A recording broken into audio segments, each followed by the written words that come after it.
Hi there and welcome everyone to week 9 of Counselling Theories or Theories in Counselling. I'm Renee and I'm supporting your lecturer, as you know, throughout these weeks by providing you with the recorded lectures. So week 9, we're really getting started now to learning about our counselling theories. So last week we did psychoanalysis with Freud, and this week we're going to learn about Adlerian therapy. Alfred Adler was the creator of that, and then we're going to do person-centered therapy with Carl Rogers, whom I think you already know. Okay, so welcome to Adlerian therapy. So in our previous lecture, we looked at psychoanalytic theory, and the creator of that was Sigmund Freud. He was pretty much the father of modern day psychotherapy. He devised many different kind of new and interesting theories about people's personalities and their consciousness and the way we work, and he pretty much opened the gates for many new different theorists. The ego and the superego were what he believed was part of our personality development, and anxiety and defense mechanisms I've got written there, which were really kind of the basis of where it all started for him. He could see symptoms in people. He created a structure whereby he said people were creating these defense mechanisms in order to deal with repressed or unconscious, repressed was just one of the many ways in which you did it, but unconscious issues that remained unresolved. Please refer any questions to your lecturer during tutorial. So welcome to Alfred Adler's ideology. So his psychology was, actually before we get into that, I'll just go through what we're going to learn in this session. So who is Alfred Adler? We're going to go through that. He takes our phenomenological approach, and what exactly is that we're going to learn. He sort of postulated the idea that birth order and sibling relationships were some of the main reasons why people ended up having kind of issues in life in general. And we're going to look at some Adlerian therapeutic techniques and also discuss the therapeutic relationship. So the readings are Chapter 5 of Theory and Practice of Counselling and Psychotherapy, and you can also find the linked resources from this lecture and linked back to Moodle, but also you can link them from this lecture seeing as we're going online. We're not going to watch this video, but please do watch it in your own time. It's really interesting and gives you a very good kind of brief summary of what Alfred Adler was all about and what his theory postulated. So Alfred Adler, the man, born in 1870 there, you can see his citizenship card. Everybody's got one in Europe. He was born in Vienna and raised in a middle-class Jewish family, so Jewish descendant. He was very close to his father, and I've got there in brackets, no Oedipal need. So if you think back to Freud, who believed, that the father relationship and the mother relationship, created different needs and dynamics in children. He felt he was in the shadow of his older brother, and much like many of these early psychotherapists, they gained their insights from their own family, from their own experiences. And as we touched on just before, we're going to be talking about how he sees birth order as being a major contributor to symptoms felt later on in life. He obviously had experienced this in himself. He was an invalid as a child with rickets and pneumonia, so he was obviously very sickly, and that was typical back then to be a sickly person.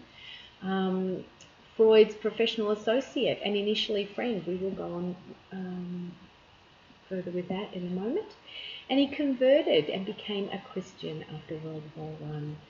Maybe that also impacted some of the way that he approached his techniques and his therapy. From 1921 to 1934, he worked in 30 different mental health clinics and within schools that were closed by Nazis. There was, in fact, due to that, a drop in delinquency at that time, which might correlate to his good work. And then he came to the US in 1934 and he lived there until his death. So Adler began his professional life actually as an ophthalmologist, and then he entered the world of psychiatry in the early 1900s. He was actually a very good friend, as I mentioned, of Sigmund Freud, and he was kind of intrigued by these new ways of thinking about personality, about consciousness, and about symptoms and why people are the way they are. And he sort of stood up for Freud. What you need to realize is that Freud's theories were heavily criticized. They were still sort of thinking that the reason why people were the way they were was quite often related to bodily malfunctions back then and a variety of other reasons. So in 1907, Freud, very appreciative of his support, invited him to join his inner circle. So Freud had an inner circle of friends that they would nut out these theories and talk and have discussions, and they were known as the Wednesday evening discussion group. And so a lot of what Adler went on to develop were kind of based in Freud's initial theoretical undertakings. I've put a link there, and I've left the links in there. This is quite a good it's quite a good brief summary of Alfred Adler and the therapy and techniques, if you want to go and have a look. So what is Adlerian therapy? If we think about psychodynamic therapy, you've got your therapist, you've got your client facing away. We use a variety of techniques in order to discover what's in the unconscious, and that then plays out through transference, where the client begins to re-experience their emotions through the therapist, and hopefully is able to then kind of get past the symptoms and the anxiety, depression, or whatever they're presenting. Adlerian therapy is different. Adlerian therapy is a short-term, goal-oriented and positive psychodynamic therapy based on the theories of Alfred Adler, the one-time colleague of Sigmund Freud. Now that sounds very, very different to anything Sigmund Freud came up with. If you remember, Freud was all about long-term therapy. It would be quite costly in terms of time and also financial. And it was also costly to the person. I mean, they had to re-experience emotions. It was very, intense. Contrast this with Adlerian therapy, which we're now saying is short-term and goal-oriented and positive. What does all that mean? So short-term, we mean it isn't intended to last a long time. It isn't intended to be the sort of therapy that becomes a sort of a way of life, just getting deeper and deeper and deeper, into the person's world. It really is about setting goals. It's about looking forward. And this notion of positive psychodynamic therapy, the word positive there, focusing on the strengths of the person. So different, very different to Freud. Adler focused much of his research on feelings of inferiority versus superiority, discouragement, and a sense of belonging in the context of one's community and society at large. So I guess thinking about the way that Freud was able to develop his theories based on his own experiences, that authoritarian father, etc., and how those sort of feelings might lead to repressed feelings or repressed emotions, etc., etc. Adler had experienced some sort of inferiority due to a brother. So I guess that based on that, his theories evolved. Um, he believed that it was imperative to become intimately familiar with a person's social context. So what he thought was that, in contrast to Freud, where you needed to know about their early childhood and development, Adler believed that what was the social context of that person's life? So existentially, how did they live? And we can find that out, as it says here, by exploring factors such as birth order, the lifestyle, and parental education. So Adler believed that each person strives to belong and feel significant. So very different, isn't it, to the way that Freud sort of postulated his theories. What Adler is saying is that we are a product of our own kind of making. It's sort of whatever environment we believe that we're in. So if we feel insignificant, if we have a particular lifestyle, that is the kind of person, or that is what's going to make us the sort of person that we are. Okay, can you see the differences there between psychodynamic theory and Adlerian theory? According to Adler, feelings of inferiority can result in neurotic behaviour, but in the right setting can also be used as motivation to strive for greater success. So those inferiority feelings can lead to certain neurotic behaviour, which we talked about also with psychodynamic theory or psychoanalysis, that those neurotic feelings, is all about this repressed anxiety or these repressed feelings that you need to actually go through. Well, what Adler is saying is you don't need to go through them. We just need to take you out of the environment that you're in and put you in a different environment of your own making so that you don't have to feel that way anymore. Adlerian therapy focuses on the development of individual personality while understanding and accepting the interconnectedness of all humans. And what that is the basis for is the phenomenological approach. So big word and one that you should learn. So what it means is that the client will view the world from their own subjective reference. So that means that whatever I believe to be true about my world and is how I view it, and therefore kind of reflects how my personality is, right?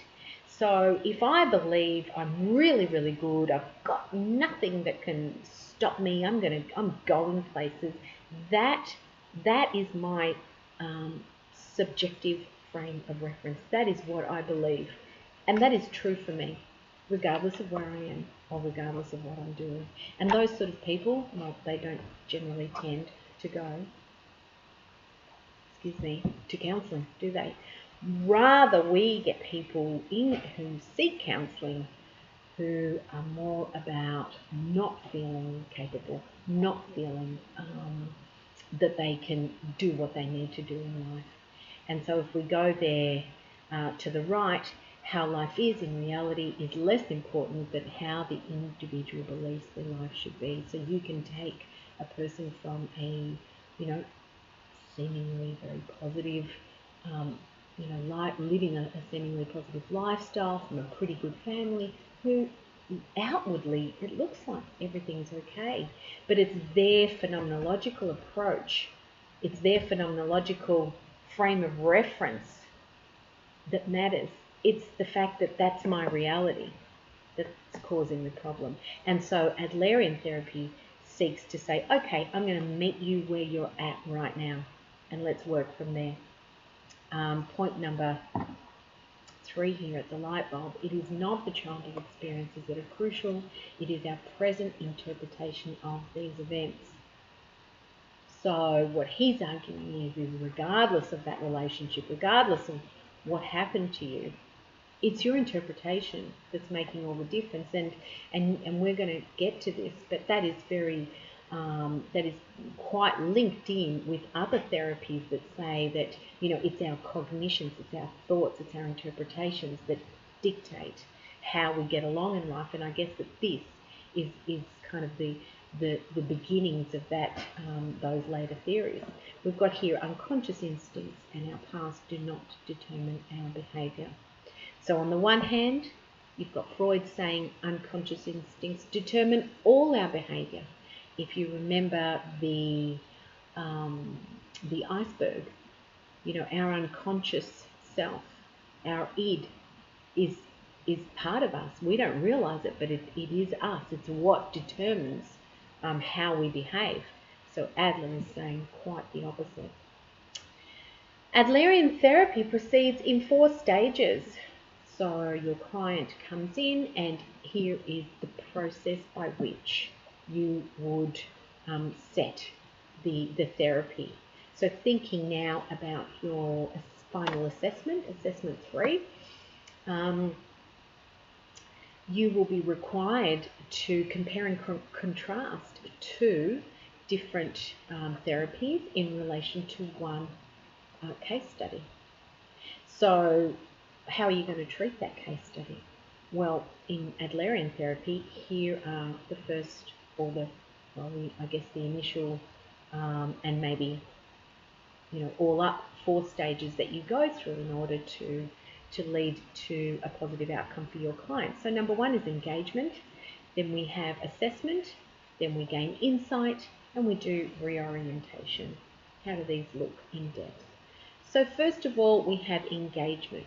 So we're creating a collaborative relationship with the therapist. The client and the therapist begin to establish the therapeutic relationship, and the relationship should consist of collaboration towards addressing the client's problem, and the therapist should offer support and encouragement. So the initial stage is very much that person-centered approach that we've been talking about, establishing empathy, establishing trust between you, and the unconditional positive regard. So no judgment. We're very open. We're taking the person as they are here right now. Then there is an assessment. So the assessment component of Adlerian therapy is really important because a lot of the techniques which Adler subscribed to required information, that you could only gather through assessment. So we see dot point number 1 there, assessment of your personal history with an emphasis on birth order and early childhood memories. So we're looking to take down notes there about what are the earliest memories, what's the birth order, what seems to have been the life lived in the early stages. The therapist then works to learn more about the client's background, including those memories and which are early memories, and family dynamics. So now we're looking at the person, certainly from where they are right now, but we need this background information, which is going to inform the way in which we proceed. So once we've got this background information, unlike with psychotherapy, we're not going to labour it and try and use that as a way to dig deeper and sort of use transference, for example, and use those techniques to resolve the issue. No. We're just going to take this information down and we're going to use it to inform what we're going to do next. Hopefully you can see the difference there. So in this part of therapy, the therapist attempts to understand how the client may have developed certain styles of thinking that are no longer helpful or adaptive to them. So notice how Adler is very much about the cognitions. How did that person's past lead to you thinking, or lead to the client thinking the way that he or she does? And that's where we're going to work from. The moment, the current, the present moment. And then we gain insight. And insight can come from either the therapist, which it often does, or the client. So insight, wherein the therapist helps you view your situation from a different perspective. So thinking now to this idea that we do not provide advice in counselling. We're not there to provide advice. But the one thing that I often find myself doing in counselling is doing just this, providing insight. It's sort of like holding up a mirror. Everything that the client has told you about their past and has told you about the way that they think and the things that they believe about themselves, you know, for the client, it's all kind of like a mishmash. They are in it. They can't see it for what it is. And so as the therapist, when we give insight, it's sort of like holding up a mirror and saying, have you seen this? Have you noticed this? Looking at yourself from an outsider's point of view, I can see this about you. You know, if someone had been doing that to him, perhaps at some point he would have said, oh, but I find it so hard to talk to my managers. I find it so hard to talk to people who I'm subordinate to or who are in powers of position over me. And then you might have told me that your parent was very overbearing, for example. So I might say, well, have you ever thought of, you know, have you ever looked at it this way, that you see people in authority as a parental figure, and because your parent was authoritarian, you don't feel quite strong enough. You always feel less powerful with them, for example, as an insight. So the therapist offers an interpretation of the client's situation. Now, that's great, and I value that sort of input. I like to do that, but that also comes with its own negatives, because suddenly I may be putting an idea into the client's head that wasn't there and that isn't real, and that they then maybe start to believe, and it might be doing more harm than good. So I think insight is great. Adlerian therapy depends on it, but I always also believe that the client should be involved in that sort of in that part of the counselling. But of course, we're talking about Adlerian therapy now, so these are the processes. We provide insight. The therapist suggests theories about how past experiences may have contributed to issues the client is currently experiencing, as with our person who's feeling a little bit, lacking in confidence talking to their manager. So importantly, the therapist leaves it up to the client to decide whether these theories are accurate and useful. So that's trying to mitigate that idea that I may have just given my client an idea that isn't necessarily true, but as in court hearings, strike that from the record, but it's out there, isn't it? So I think using that in a measured way is important.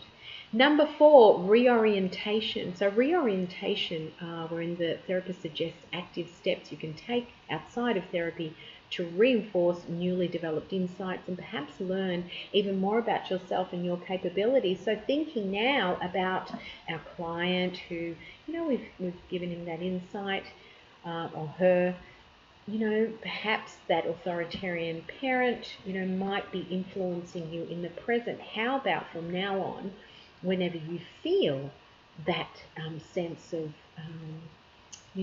feeling, lacking in confidence, or feeling subordinate, or just not feeling empowered with your boss, you take a step forward and say something empowering, or say something to your boss that demonstrates to you that you're actually not subjected to that authoritarian parent any longer. So we're looking at reorienting you. We're looking at saying, well, you used to behave like this. How about let's try and behave like that, for example. The therapist then helps the client to develop new strategies that the client can use in daily life. So we're looking at different ways of behaving, different ways of thinking. They're not really specific in what techniques, might be used there, although we are going to look at one Adlerian technique a bit later on. So Adler believed in the human as a person who has a social interest. They have a social connection. No human is disconnected from all others. And so the first relationship, the mother-child bond, is the first and foremost significant relationship in development of social interest. In other words, what Adler believed was that humans are always comparing, are always wanting approval from others, comparing themselves to others, for example, are always needing that social connection in order, to gain identity, to feel good about themselves, or to feel, that they can connect to themselves. And so social interest is a really important part of what Adlerian therapy is saying. You need to discover within, within the counselling. We need to discover, how does this person see themselves socially? How does this person compare themselves to others? Any dysfunction, for example, in the mother-child or father-child relationship can bring about a lack of social interest in a child. And so perhaps that's that loose connection to Freud that we've been talking about, where Freud sees those mother-child and father-child relationships as being fundamental, in letting us know kind of why the adult is symptomatic the way that they are.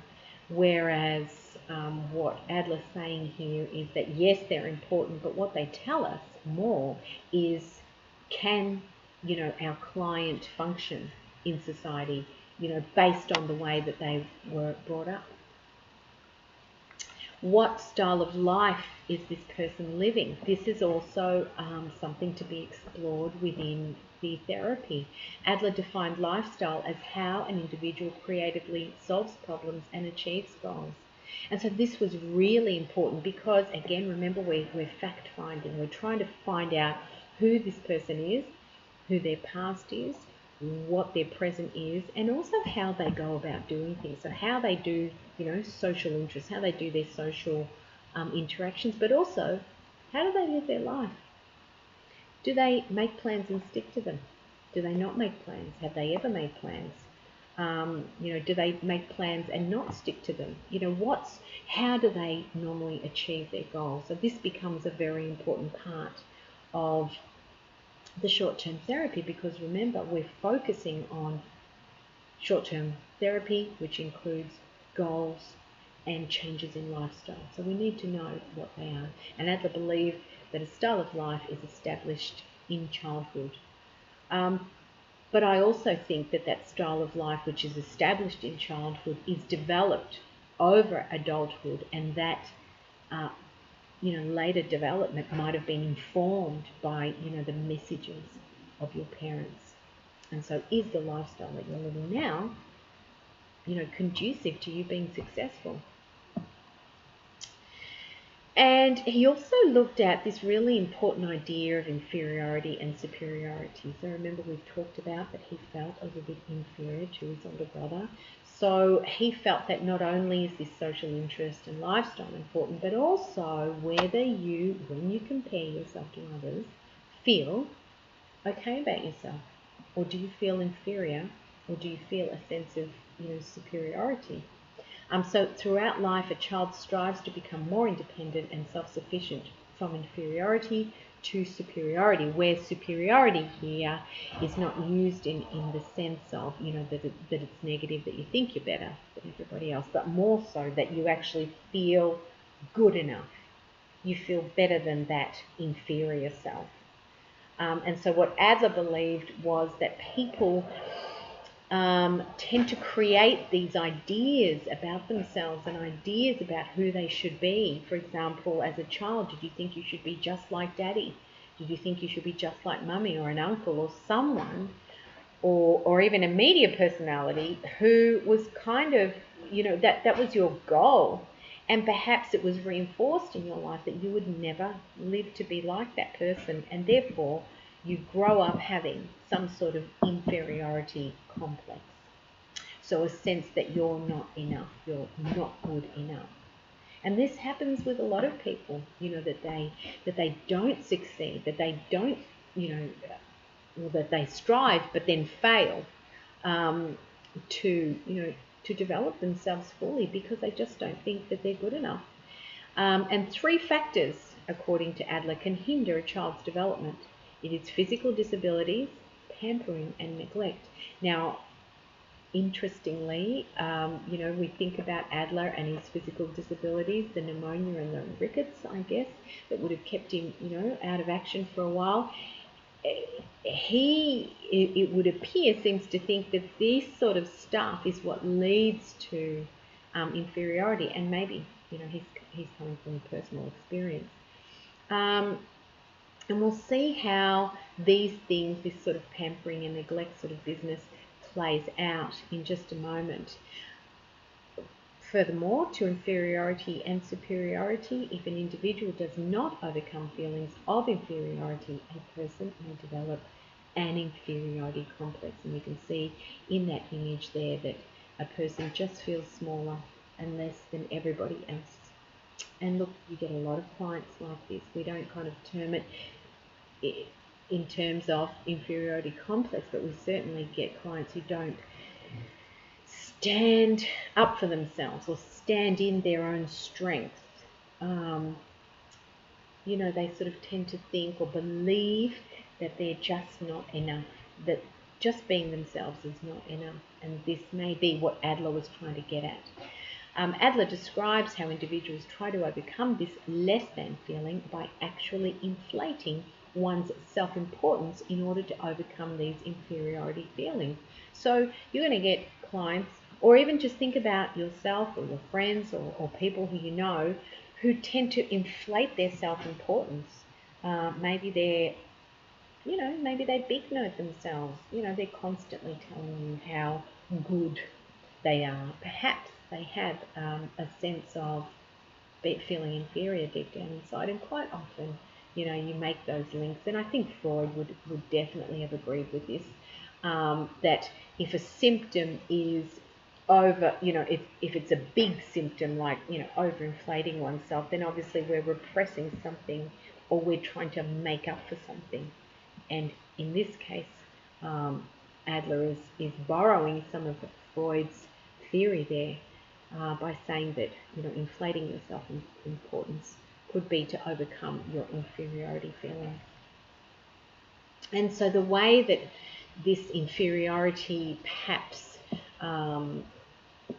begins to evolve, and the way that it plays out in terms of what he mentioned here, things that can hinder your development like pampering and neglect, start in birth order. So Adler believed that the place the child was in the family determined how the individual would develop a sense of life and social interest.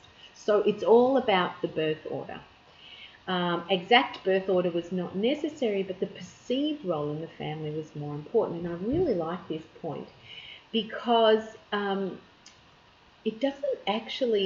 it kind of doesn't really matter whether the person was born, the eldest or the youngest. It's how they were treated. It's how they were treated. And imagine if you had some sort of physical disability and you weren't treated like your younger brother who did not have the physical disability. You were actually treated like the eldest.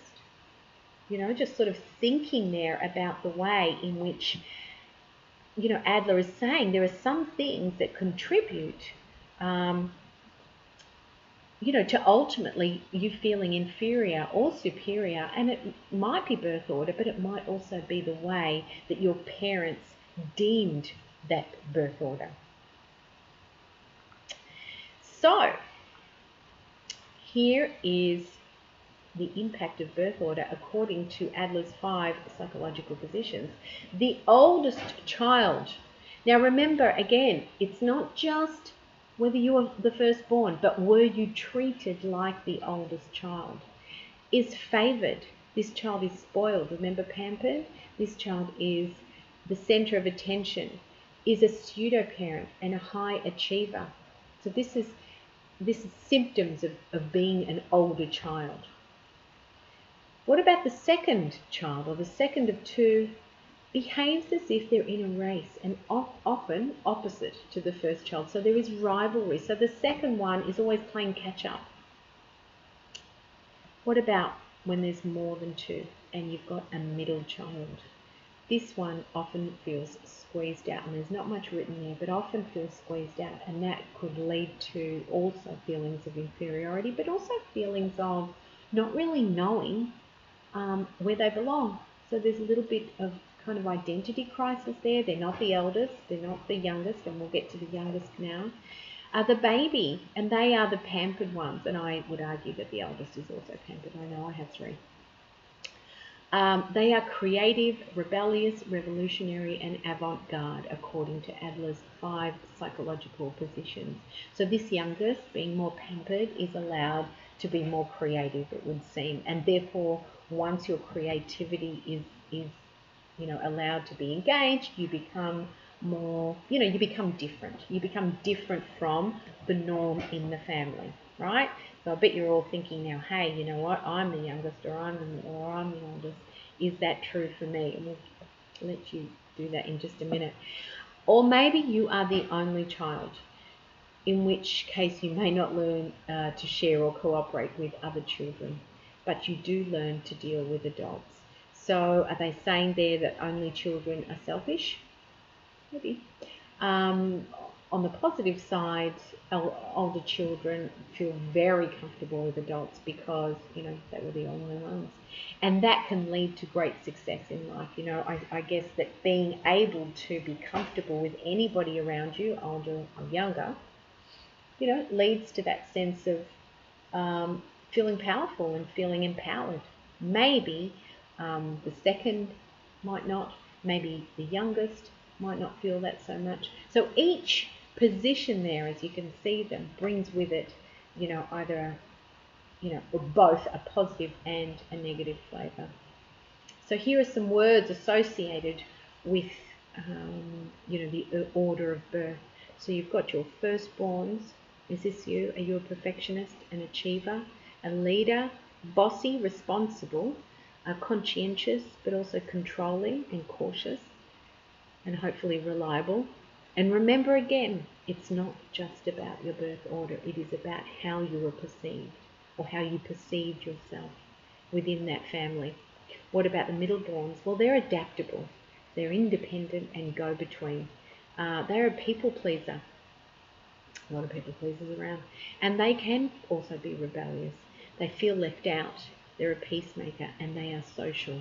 So you kind of get the feeling that they're kind of the meat in the sandwich in a way, or the lettuce in the sandwich. And they just want everyone to be happy. Just thinking now about my middleborn, and he tends to do that quite a bit. That go-between thing. The lastborn is social, charming, and outgoing, uncomplicated, manipulative, seeks attention, and self-centered, and is fun. The only child is confident, conscientious, responsible, perfectionist, the center of attention, also mature for their age, and seek approval. They can be sensitive and a leader. So, can you please, on the Moodle forum, think about your birth order and write down, does your birth order trait match Adler's theory? So share it, if you would, on Moodle, and or discuss in your tutorial. I think that would be a really good reflection. I'm certainly going to be covering it in my tutorial, the idea of birth order and how it's either real, you really were the middleborn, or you felt that way. I think it's a really good one. So now you understand, hopefully, how the therapy runs. So there's the engagement, the assessment, then there's the reflection, and then there's the reorientation. And the things that we talk about are, the social interest and how you're living your life and your birth order and your family and so forth. But I'm not going to harbour on all that stuff. We're going to use that in order to, create some goals and some reorienting therapies and new behaviours for you. So what's my function in all of this as the therapist? What's going to be your function and role? It is to help to identify the major mistakes. Because the mistakes in thinking, No one is lacking in confidence because they really are, no good. It's their belief that they're no good that leads them to thinking that, or the way that they've been treated, which leads to a belief, etc. Or even the way that they behave, that leads to their lacking in confidence. Psychology, it has been shown in social psychology that the way that we behave kind of informs us. So if you've always behaved in a lacking in confidence way, you've always behaved in a way, maybe it was taught to you, but that was kind of demure, or you sort of behaved in a shy way, maybe that's informing you that you're shy. And yet really, it's a major mistake because it's just your behavior. Something to think about. Number 2, gathering information through family constellation, early recollections, or lifestyle assessment. So the therapist's function then is to gather information. And number 3, understanding, challenging, and changing their life story, or the life story of the client, and develop an alternative story. Story maybe, but certainly options for living their life. So we're looking at rectifying mistakes in belief, gathering all that information, and helping your client to reorient and create, a new reality for themselves. Remembering that Adlerian theory is phenomenological. It is about where you're at that given time. So how do we do this? We establish the relationship. The therapist gets to know the client as a person. They are supportive, caring, and provide human connection with warmth, empathy, and acceptance. They provide hope, reassurance, encouragement, and even love. Very different from Freudian therapy. Thinking now about your final assessment, where you compare and contrast. This is very different because in Freudian therapy, really, all you're there to do is to be a bit of as a therapist, you're there to bring out the information, so use the techniques, and then to be a bit of an empty vessel where that person can transfer all of their issues onto you so that they can resolve them. Here, that's not what we're doing. We're actually having a human connection. Therapy is also collaborative. The goals established together prior to the start. So we say, well, look, this is what I want to achieve. Different again to Freudian therapy or Freudian psychotherapy. Awareness of goal discrepancies during early phases. So the scripts, have you ever seen a patient like me before? Or games. My previous therapist said the opposite. So scripts and games are tactics that your clients may use in order to avoid, having to do, the things that they need to do in order to commit to change. And so we're not actually going to go into those in terms of, sort of you understanding them, but just have a general knowledge, and you can certainly go deeper, just have a general knowledge that part of the relationship is to also, call the client out and say, well, hang on, what's going on here? And that's what, that relates to those discrepancies. You said this, but you did this. Why is that happening? So calling the client out. And realignment of goals when necessary. I think that's self-explanatory. Number 2, the gathering of information. Well, we do that through the interview. The client tells their own story as they're an expert on their own life. Their presenting problems, their early recollections and influences, so the earliest memories, the vivid memories from early adolescence are all really important. And they're important to the extent that they give the therapist an idea of what was going on in that person's head at that time. What seemed to be the beliefs, what seemed to have been, the beliefs and the ideas and the motivations that guided you in life. And again, not because we're going to go back on them, but because we're going to use some of those skills as strengths in order to help us in the future. What were their life tasks? What are personality priorities? All have to do with the client as they're living, as as themselves. So everybody has a different personality, extroverts, introverts, everybody has different needs to sense, to feel, etc., etc. So the interview is quite in-depth and seeks to gather a lot of information about the client to be able to inform, what's going to happen next. Then there's a lifestyle assessment in which the therapist listens for clues to the client's coping strategies there and approach to life, and develops therapy goals by identifying major successes and mistakes. And I really love that part of the therapy. I wouldn't call myself an Adlerian therapist by any stretch of the imagination, but I really love that part where we use the person's strengths. We use that person's strengths to remind them, hey, this is how you coped in the past. These are your normal strategies. Would they be applicable to this particular problem? Because often people, they don't see that connection. So it's up to the therapist to provide insight. And sometimes the use of the question. This is a brief therapy thing.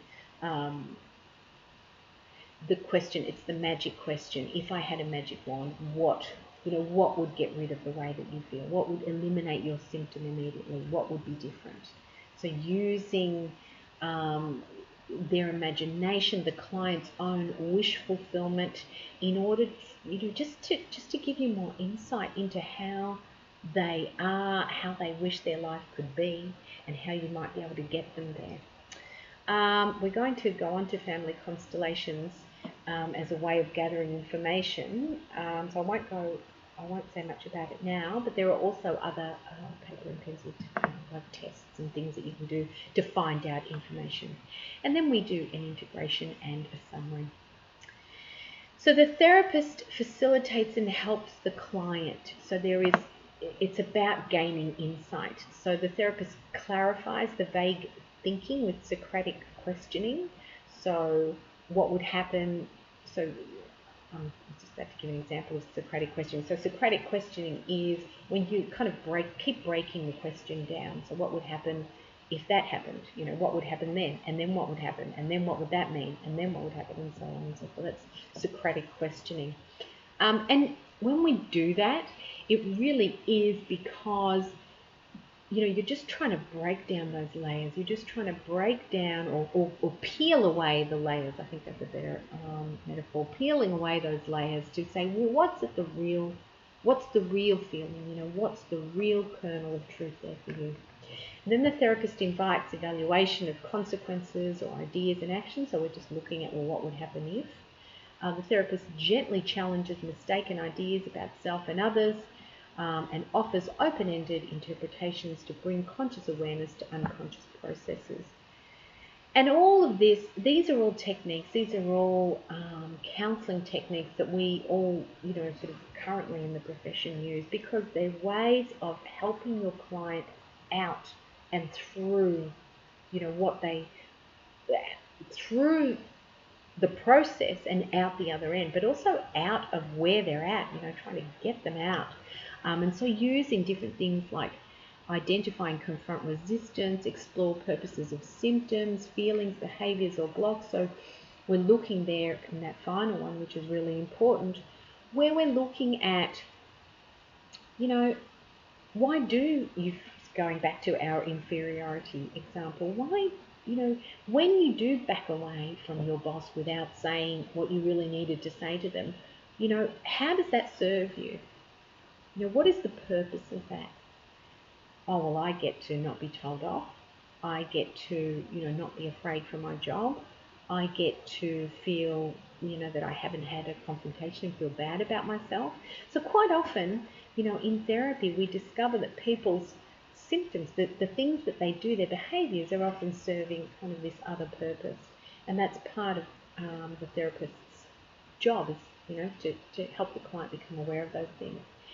And then we offer types of interpretation there in the final bullet point. We interpret non-verbal behaviour. So we bring to the attention, non-verbal behaviour that goes on, within the session. Why are you doing that? When you said, my manager, you crossed your arms. Why did you do that? What does that do? It's all this sort of kind of helping your client to recognize more and more about themselves. And our interpretation of the therapeutic process, dealing with what is in the here and now. Also, active wondering proposes an alternative to the presenting problem. So these are all sorts of techniques, and they're all really excellent technique, and a lot of them we still use, even though we may not call ourselves Adlerian therapists. Excuse me.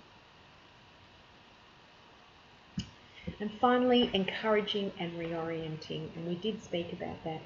The encouragement process builds courage. Adler believed that people who don't make decisions that are good for themselves, that are good for you, is because people lack courage. That person is lacking in the courage to be able to make the decisions that would, ultimately see them live out a successful life. And so he was really into this idea of courage, that people who make good decisions are courageous and brave, and that people who don't, they lack the courage. And that's the role of the therapist, is to show them where they've been lacking and to instill the courage in them. And personal change and growth is encouraged and reinforced through all of those techniques, or all of those therapeutic strategies. And there's an ongoing search for new possibilities. So, if we think about Adler being phenomenological, the here and now is the important thing. And so, because right now you have the power to think whatever it is you want to think about yourself, the possibilities are endless. Where do you want to go with this? How do you want to grow? Be courageous. Go in the direction, of your dreams, and making a difference through change in behavior, attitude, or perception. So we encourage our client to change those behaviors, attitudes, and perception. So one of the techniques we talked about for gathering information was family constellation. So I just wanted to go into that a little bit further. And these are some of the questions that come out in family constellation. So who is or who are the favourite children or child? I think that's worded incorrectly. What was your father's relationship with their children, your mother's? Which child was most like your father or your mother, and in what respects? Who among the siblings was most different from you, and in what ways? Who amongst the siblings was most like you, and in what ways? And what were you like as a child? And how did your parents get along? And in what did they both agree? And how did they handle disagreement? And how did they discipline the children? So what we're looking to see is sort of in the family, in the nucleus family, what was going on? Who was doing what to whom and when, and so forth. Family constellation is actually used as a therapeutic technique on its own, and it doesn't just include that nucleus family, it includes the extended family, and how all the interactions are important. And there is a little video here. I'm not going to show it right now. You can look at it if you want to, but this video shows family constellation in that extended context. So what is the client's experience? Oh, it's going through the video. I apologize. There we go. Although I'll probably have to get rid of it. Excuse me. Because it'll start playing anyway.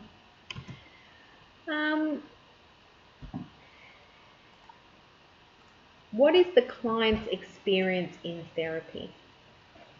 Well, the fact is the client may not even recognize that they're making, mistakes in their thinking and their logic, or mistakes in their view of themselves or others, or even their life, and that's because they've been living they're in their life. They can't see it. So the therapy, largely is around having someone hold a mirror up to you and saying, hey, this isn't true.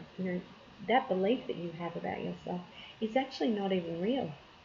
It's a belief that you developed based on because this is Adlerian therapy, you know, what was your birth order?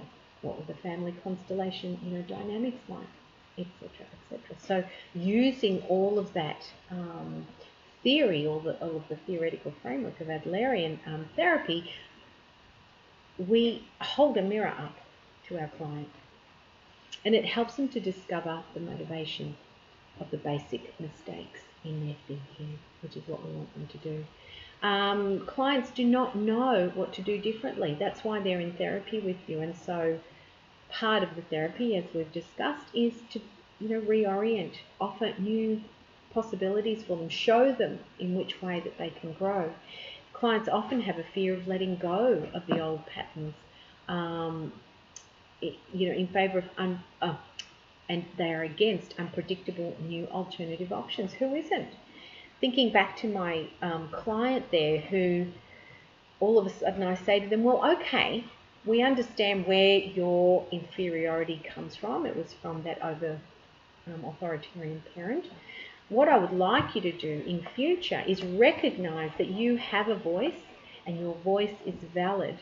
And in order to show this to yourself, your behavior has to reflect that, which means that when your boss gives you extra work, which really you can't take on, and instead of saying yes and being a people pleaser, which incidentally is probably related to their middle child birth order, just made that up, you try something different. Now, most clients will resist that because it's frightening. It is frightening and difficult to give up a behavior that has been a part of their life for so long. So they will cling to old patterns, even though that these patterns are not successful. So basically, the role then of the therapist is to help that client through those challenges. So what is the relationship like between the therapist and client? It is one of cooperation, hopefully mutual trust and respect. And you can hear in Adlerian therapy how important that relationship is going to be, because how much trust are you going to need to have in a person, for them to hold a mirror up to you? Maybe they're going to say things to you or show you things that you've never thought of before, not even had brought to your attention, even by your best friends. And so that can be quite confronting. And of course, what sort of therapeutic relationship is required for that kind of honesty? Well, a trust relationship, an unconditional positive regard relationship, and so forth. Although Adler doesn't stipulate that, and Carl Rogers came later, which we're going to find out in the next lecture.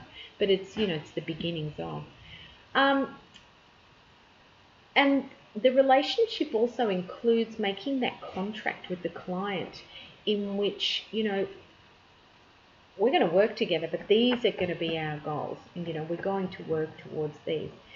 So we're going to detail what the client wants. We're going to figure out how they plan things in life. We're going to find out what is preventing them from reaching their goals. And we're going to seek to, reach their goals. Through changing unproductive behaviour and turning it into, hopefully, constructive behaviour, and using strengths. Remember we said that it was a type of therapy that was positive, a positive type of therapy. So when we're talking about positive, we're always talking about using a person's strengths in order to help them get ahead. So what are the advantages of Adlerian theory or therapy? It is applicable to diverse populations and presenting issues. I don't know that it would be so applicable to small children. Think about that.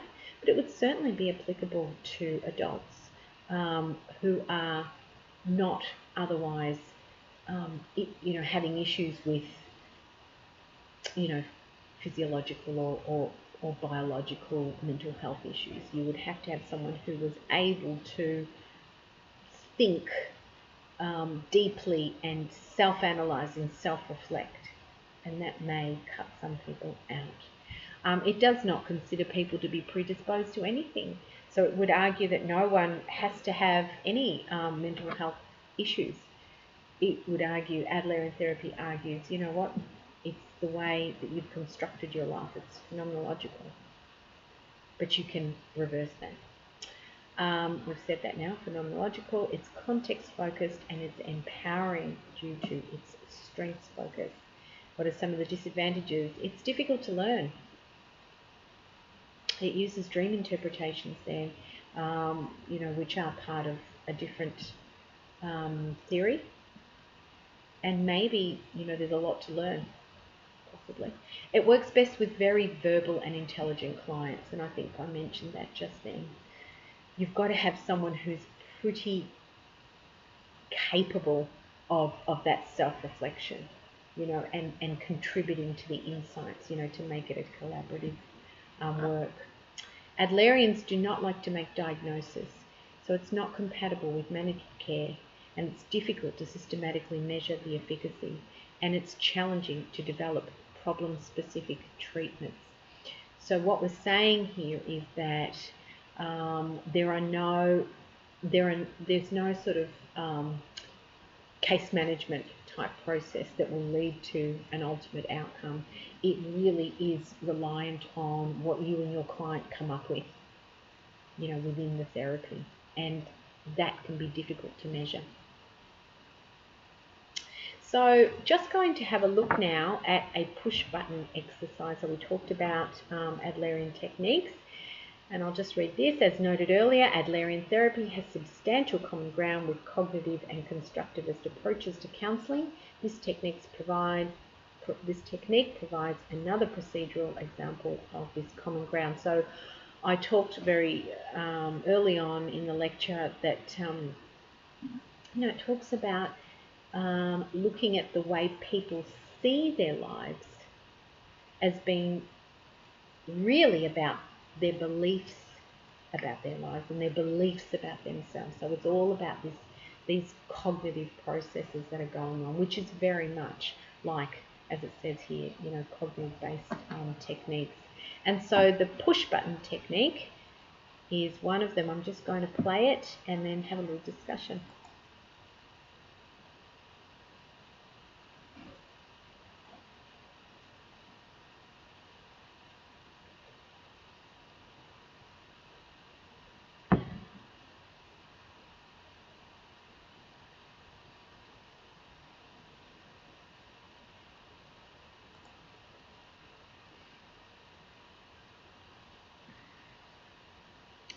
Come to Endeavour College of Natural Health Open Day to discover how we can help you realise a truly rewarding... On YouTube too many times. Here we go.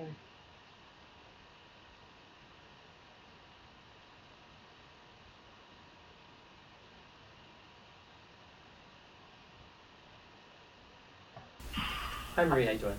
I'm okay. You okay? Okay. I was hoping today, if you're okay with it, we could try a particular technique that I think will help you to exercise and understand how you can somewhat control your emotions. Okay. Would you be okay with trying Sure. that? A part of this technique can be a little distressing in some situations. If it becomes too distressing, just stop and tell me to stop, and we'll move on to something less distressing. Okay. You okay with that? Yes. All right. So this is called the push button technique, and it has two parts. And I'm going to want you to reflect on two different images and tell me, as you're reflecting on the image, what you're feeling, like right now in this moment, what you're feeling, and to some extent what you're thinking. Okay. So the first image I want to be a more negative image, right? An image that maybe, in your case, because we talked about anxiety, maybe an image that provokes anxiety. Okay. Do you have an image that might work for that in mind? Yes. What's that? Seeing a spider. Seeing a spider? Mm-hmm. Not a big fan of spiders? Terrified. Terrified of spiders? Terrified. All right, so strong reaction. Yes. All right, so can you imagine in kind of a concrete way an encounter with the spider? Yes. I just encountered one this week, so. Just this week? Mm-hmm. All right. So go ahead and give it a few seconds and kind of recall that image. kind of play that back a little bit. And then tell me what you're experiencing. My chest is heavy, my heart's pounding. I just want to jump up and leave the room. So a lot of anxiety. Yes, Right. a lot. We talked before in other sessions about scaling, where anxiety can be scaled from 1, which is no anxiety, to 10, which is the most you've ever experienced in your life. Where are you right now with your anxiety? I have 5 or 6. It's like a moderate level? Yes. All right. So you have a feeling of anxiety and a kind of a thought that you could just jump out of this chair Yes. and run out of the room. Yes. All right. So this is a bit scary for you. It is. I am terrified. You're And terrified. I don't see one, but thinking of one and thinking of past experiences, yes, I get very anxious. All right. So having that image in your mind. Mm-hmm. All right. Yes. So let's move away from that. Okay. All right.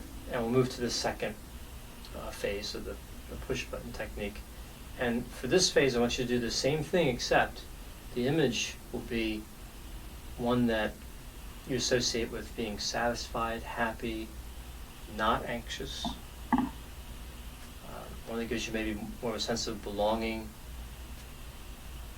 achievement, something oriented in that direction. Okay. Anything you could think of that would be a suitable image for a positive image? When I was around 40, it's more of a milestone in that time of my life. Mm-hmm. I was entering grad school and just being happy where I was at in my life at that point in time. So what's that feel like right now as you recall that milestone? Content. I'm happy, relaxed. How about your anxiety level? Probably a 1. 1? Mm-hmm. So much different than you felt a few moments ago. Absolutely. Completely different. So is there anything that you think that you've learned from exercising this technique, looking at kind of both sides? Well, if I think of something, a negative or bad experience, it produces anxiety, or how I felt when I actually, like when I see the spider. Mm-hmm. And then when I I had to think about the milestone and what it represented and how my life was. I immediately was happy and felt happy and was thinking of all the positive that represented in my life. And it just completely calmed me. So these images, both in the negative and the positive, can have, and the thoughts that are associated with the images, can have a fairly profound effect on your mood. Yes. So you picked up what I was hoping you would pick up, which is that we have a good deal of control through the choices we make in terms of what images we want to focus on, what images we want to bring to the forefront. We can exercise control over emotions. Does that make sense? It does, now that I've had to compare the two. So what I'd like you to do between now and I see you again is let's not worry about any more negative images. Okay. Let's try to avoid those, and think of some more positive images, particularly, well, you can do it any time, but particularly when you feel like your anxiety might be becoming a little escalated. Okay. Right? And I think it's good to have those images kind of spelled out in advance, like that milestone is one. Mm-hmm. That's one that kind of, I think you used the word content. Mm-hmm. Yes. So that could be a powerful anti-anxiety type of feeling, right? So that image is consistent with not being anxious. If you have some others that you could have ready, and think of it just like the technique is described, push button. Right? You bring that image in, and you're experiencing the emotion associated with that image. Okay. Right? Just like pushing a button. So you push a button, the image comes up, and you can even think of it that way. And then you have what I hope would be a more pleasant emotional reaction. Okay. Yeah, I think I can try that. You can try that. Okay, so that is the push button technique. And so I just wrote some notes there, and what I would really like for you to do is practice this today, please. So we're going to first of all think of that negative image to provoke your anxiety, and then really try and get it up there into the tens. Try and obviously not let it, traumatize you, but certainly allow yourself to feel that anxiety, just so you know what you're dealing with, right? That negative image. And then think of something really, really pleasing, so something really happy, really satisfying, something that makes you feel really, really good, and notice and feel how great you feel, so that the anxiety level is going to be really low. So on a scale of 0 to 10, your scale, it's really, really low, that anxiety feeling. And really reflect how when you bring up this happy feeling, you feel different. You feel your body composition changes, your heart kind of, your feelings in your chest kind of relax, and you don't feel as sort of stressed as when you're thinking about this other image. And so what the technique is that you need to start to really develop kind of a bank of those really good images. Those really good things that have very low anxiety attached to them, but very positive feelings. And then when that negative stuff comes in, or when some other negative thing comes in, you can quickly, like pushing a button, release, the good thought into your mind, and really, really feel it and focus on it. And that will take away some of that anxiety. So that is the Adlerian push button technique, and that was Adlerian therapy. Thank you so much for listening. I hope that you enjoyed that. And if I can just get myself back in the picture there. Well done. Remember, if you've got any questions, make sure you see your lecturer, or you talk to your lecturer. Please remember to add to the Moodle reflection forum every week after your tutorial. That is part of your mark. It is an overall 10%, and it's the easiest 10% you'll ever get, because all we're looking for is around 100 to 200 words of a reflection based on your experience in the tutorial, or even the lecture, either one. Okay, I hope you have a great day, and I'll be recording the next lecture shortly. Thanks.